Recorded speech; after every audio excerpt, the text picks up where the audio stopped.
This is Daily Flash with your hosts, Andrea Jackson and Mitch English.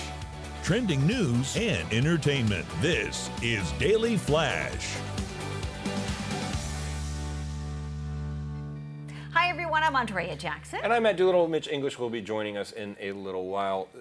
So have you seen this show Tires on Netflix? No, but I keep seeing a lot of press. A lot of people love it. So I had some time, so I downloaded all 6 episodes for my flight. And it's with Shane Gillis, who, if you remember, he really came to notoriety on SNL, and he was fired from SNL. And then a few years later, they brought him back as a host, and he had a little controversy with his stand-up. stand-up. Sounds like a Norm Macdonald thing. Oh yeah. I love Norm. But so if you even saw his stand-up, he's a little more raunchy in terms of comedy that guys do now versus that. And I watched the show. It is absolutely hilarious.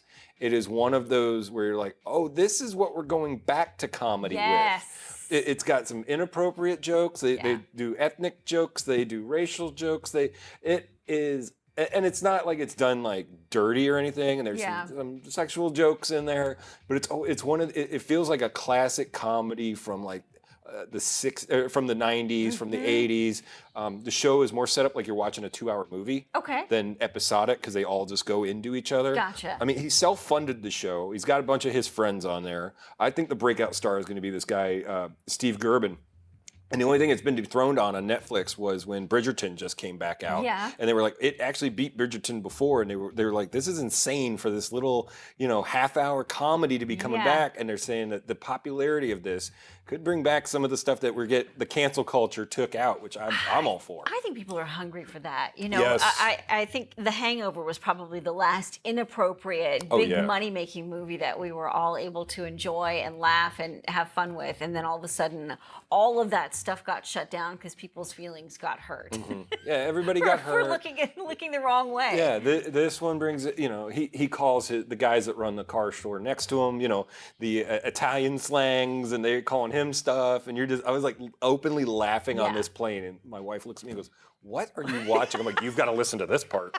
I kept doing that. She goes, I'll just watch it when I get home. Stop. I'm like, you got to hear this, because you don't see stuff like that anymore. No, and I think that when it comes to comedy and comedians, they all have to just kind of push forward with what they want to say, what they want to create, projects, conversations, scripts, things that might not be appropriate for some, but others find them extremely funny and appropriate. I thought it was a brilliant strategy, too, for him to self-fund it. Yes. So he couldn't have any money producer come along and say, oh, you can't say this, we're worried about the investment going. He's like, no, and you can see it shot very, not cheaply, but they use one or two sets the whole time. Gotcha. It's set in a tire store. He's working kind of with his Clerks, Kevin Smith sort of. Exactly, a very small crew, or very small cast rather, but it's done brilliantly. So definitely check that out. Okay, Tires on Netflix. Tires on Netflix. Check it out. Getting a ton of buzz right now. And don't get offended. All right, there's a new toy for the uber rich. An Austrian company says it can build a submersible yacht that can host up to 20 guests and 40 staffers. The concept involves a 540-foot super yacht that would travel about 820 feet underwater and stay down there for a month. The company describes it as the perfect vessel for yacht owners who want privacy, security, and protection. Because when you say yacht owners, you have to. Buyers can fill out a checklist of options, including a helipad, hot air balloon, and for the aspiring Bond villain, the underwater shark feeding station. The super yacht could host all kinds of extras like mini subs, exploration vehicles, and working boats. The cost? If you have to ask, you can't afford. The company says there are only about 50 people in the world who could afford it to purchase the super sub yacht. You get too much money if you can go buy this. I did see an article about how one group has decided they're going to do the submersible thing again, just to prove that the submersible thing works. We already did that. People lost their lives. They spent, what was it, like $250,000 a person to go down there and be run by an Xbox controller?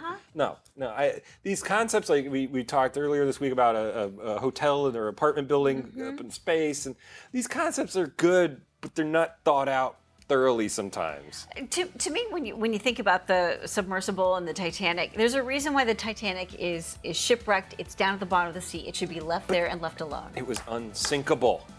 Wow. At the time, if you've seen the documentary by James Cameron, it was unsinkable. Sure. We're back right after this.